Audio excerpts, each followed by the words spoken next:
So hello mga beshi, so tuturuan ko ulit kayo ng tutorial sa pag-transfer ng pera. So ngayon naman is, ang gamit natin sa pag-transfer is GCash papunta sa ating Maribank. So tatransferan natin ng pera yung Maribank natin gamit ang GCash. So mag-start na tayo. Actually marami akong tutorial dyan ng iba't ibang pag-transfer ng pera. So iba't ibang gamit na apps din. So check nyo na lang sa mga videos ko. So mag-start na tayo. Check muna natin yung balance ng ating Maribank kung magkano. So yan, makikita nyo yung balance ng ating Maribank. So check din natin yung GCash natin kung magkano yung balance. So yung balance ng ating GCash yan, nandiyan sa dashboard.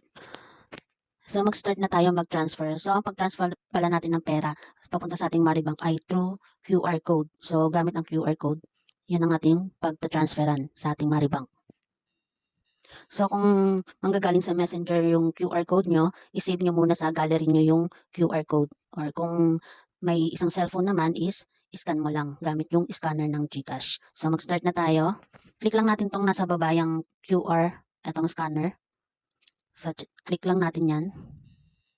So ayan, makikita mo yung scan. So nakasave na sa gallery ko yung QR code ko. So sa Maribank ko lang naman din to i-send or ito-transfer. Sariling Maribank ko. So hanapin ko na sa gallery ko yung QR code ng aking Maribank. So click mo lang tong upload QR. Dalawa yan generate QR tsaka upload QR. So ang i-click mo dito is upload QR.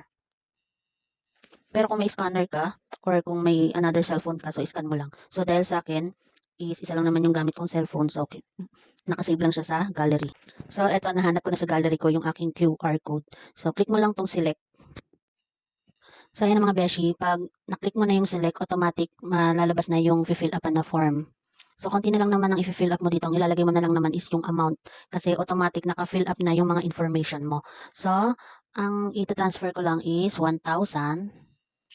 So mag-type tayo 1,000 dito. Ayan, 1,000. So check mo maigi kung information mo talaga yung nakalagay dyan. Kasi baka mamaya maraming Maribank pala nakasave sa gallery mo tapos iba yung maklik mo, di ba? So para for sure, so okay naman to. Pangalan ko naman nakalagay dito. So transferan na natin ang pera. So 1,000 ang transfer natin. So pag okay naman lahat ng mga information at okay naman kung magkano yung amount, click mo lang tong nasa baba na send money. So ayan, kung makikita mo may charge fee siya na 15 pesos. So pag nag-transfer ka gamit ang GCash papunta sa inyong Maribank is may charge fee siya na 15 pesos. So kung okay ka na dyan at okay lang sa'yo na may transfer fee, so click mo lang yung nasa pinakababa, yung pay. So ayan mga beshi, na-transfer na natin yung ating pera na sinend natin sa ating Maribank, 1,000 pesos. So ayan, nagbago na yung balance ng aking GCash, yan yung dashboard ko. So check natin yung history. So ayan, makikita mo yung transaction history ng aking GCash. Ayan, na-send na yung 1,000 sa ating Maribank. So balik tayo sa dashboard ng Maribank natin. Check natin kung na-send na or nandun na yung pera. So ayan mga beshi, makikita mo yung dashboard ng aking Maribank. So ayan na yung balance niya. So na-send na yung 1,000. So, seconds lang is na-transfer na agad yung pera sa ating Maribank galing GCash. Kaso nga lang may charge. So, first time ko lang to mag-transfer ng pera gamit ang GCash papunta sa Maribank. So, tinry ko lang kung paano proseso at kung may charge fee. So, may charge fee siya.